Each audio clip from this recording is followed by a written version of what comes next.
नाज़रीन, पंजाब भर की तरह चुनिया में भी जश्न रबीउल अव्वल के दिन को बहुत ही अक़ीदतों एहतराम से मनाया गया। जश्न रबीउल अव्वल के जुलूस में बुज़ुर्ग, बच्चे, नौजवान और लाखों की तादाद में आशिकान रसूल बड़े ही जोशो खरोश से लब्बैक या रसूल अल्लाह के नारे लगाते हुए जुलूस में शामिल दिखाई दे रहे हैं। इसी हवाले से मज़ीद अहवाल देख लेते हैं अरफान अशरफ की ये रिपोर्ट में।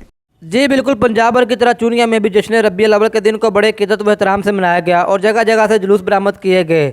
जश्न रबीउल अव्वल के जुलूस में बुजुर्ग, बच्चे, नौजवान और लाखों की तादाद में आशिकान रसूल बड़े जोश व खरोश से लब्बैक या रसूल अल्लाह के नारे लगाते हुए जुलूस में शामिल होते रहे। जुलूस के मकामी रास्तों में तमाम आशिकान रसूल के लिए दूध और खाने पीने के वसी इंतजाम किए गए। पीर सैयद शाह आका का कहना है कि जश्न रबीउल अव्वल का दिन हमारे लिए बड़ी खुशी का दिन है। इस दिन को हमारे प्यारे रसूल अकरम सल्लल्लाहु अलैहि वसल्लम इस दुनिया में तशरीफ़ लाए। नबी करीम सल्लल्लाहु अलैहि वसल्लम की सीरत हमारे लिए मशले राह है। हमें चाहिए कि हम अपने आका के बताए हुए तरीक़ों पर अमल करें। आखिर में जुलूस हवेली काजिया के पास अख्ताम पजीर रहा और मुल्क की सलामती के लिए दुआ भी की गई। जी।